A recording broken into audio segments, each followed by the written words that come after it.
I want to bring in now former professional tennis player and Liberal MP, Sam Groth. Sam Groth, thanks so much for your time. First of all, your reaction.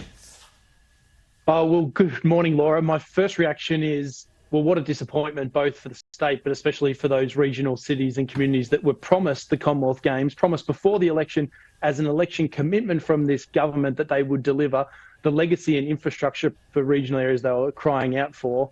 And now this announcement this morning that these communities, well, will apparently still get all the infrastructure, but delivered at less of a cost. I mean, I just don't understand how the Victorian people can cop what Daniel Andrews is currently selling them. It's another lie, it's another back down, it's another failure from this government. Yeah, let's talk about that regional package for a moment, because he's saying that all those upgrades will still happen in regional Victoria.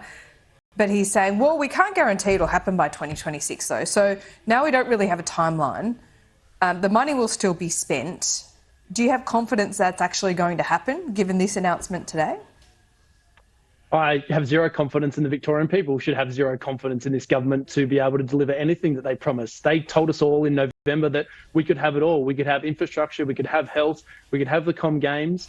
Now they're slowly pulling back. I mean, they'd mapped out $2.6 billion for the Commonwealth Games to deliver the event. Now it's down to $2 billion, so there's $600 million gone straight away. And my question is, if they're still going to deliver all the infrastructure and legacy that they promised in the lead up to the Games, how do they convince us that there was another $4 billion to be spent on the delivery of the Games? Those numbers to me don't make any sense. If you're still going to deliver all of the infrastructure, how has the cost gone up that dramatically? And I think the other point to make is they announced $1 billion for 1,300 homes in these areas. I mean, that's a cost of nearly $770,000 per home. I mean, surely that is not a competent... That's a great point. ...doing the job of the numbers from this government. I mean, I just don't know how they've got any credibility. And to be honest, we are supposed to be the leader in this country and one of the leaders in the world at delivering global events. I mean, this is an embarrassment for the state that we are in such a financially poor situation that 3 years out from the Commonwealth Games, we're calling quits. Yep, fair enough. But Daniel Andrews certainly has a following in Victoria. He's popular. He's just been re-elected. One thing that we need to consider here is what he's saying this morning is actually going to resonate with some voters. His line is, we can't pay for this 12-day sporting event by ripping money out of hospitals and schools. Well, that's not exactly how you manage a budget. But the thing here is, the question needs to be asked, doesn't it, Sam, as to why on earth would it cost near $7 billion? I just looked at what Birmingham cost England in 2022, and that was just $1.5 billion. Why is it so expensive in Victoria in the first place? Well, that's a question that we're going to have to get to the bottom of. But I think when you're coming out to make a cancellation announcement, I think throwing a figure out of $6 or $7 billion seems somewhat convenient, if you ask me. I mean, it's very easy to say it's going to cost that much and convince the Victorian people that, well, if we go ahead with this, it's going to cost you another $3.5 billion on top of our own numbers. It's the government's own numbers. Nobody else told the government what this was going to cost. They said it was going to cost $2.6 billion. They weren't told by the Commonwealth Games Federation or local councils or anybody else. These are their numbers that they've been running with from day dot. Now, somewhat convenient, I would think, that they throw that $6 or $7 billion. It was $6 billion when he started. It was $7 billion within 3 sentences. I mean, there's no firm fixed number there from the Premier anyway. But I think that we really need to start to question where this government is going, what its plans are, what is coming next in terms of cuts. And you've got to remember, the state budget was only delivered less than 2 months ago.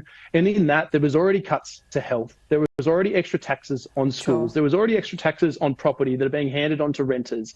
I mean, we're the highest taxing state in the nation. The costs are going up. This government knew the state of its budget and it still continued on. The fact that they are now talking about the Commonwealth Games would have to pull money out of these other areas. The government is already ripping money out of these areas, not because of the Commonwealth Games, but because of its own incompetence. And yes, there is a lot of people that still support Daniel Andrews, but I say now is the time to wake up.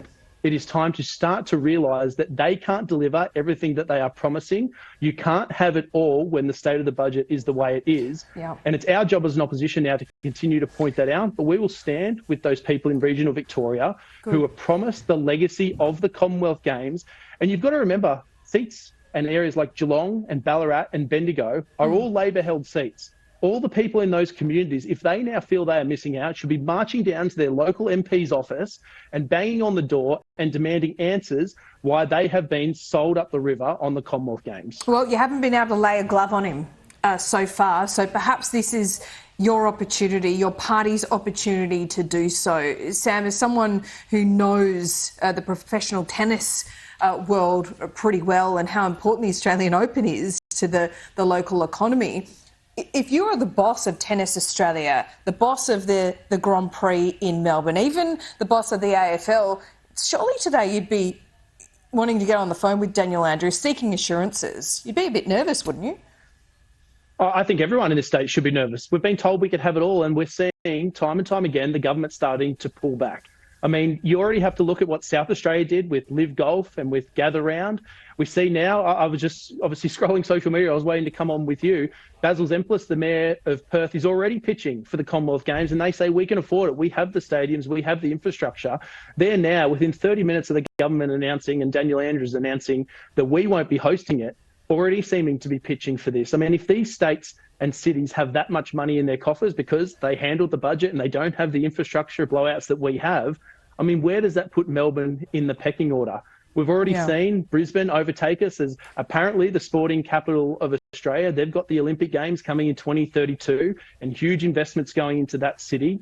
We saw with the Sydney Olympics, Melbourne fell 10 years behind in terms of infrastructure and spend and the delivery of services on the back of Sydney. I mean, where are we going to sit after Brisbane's been here in 9 years' time?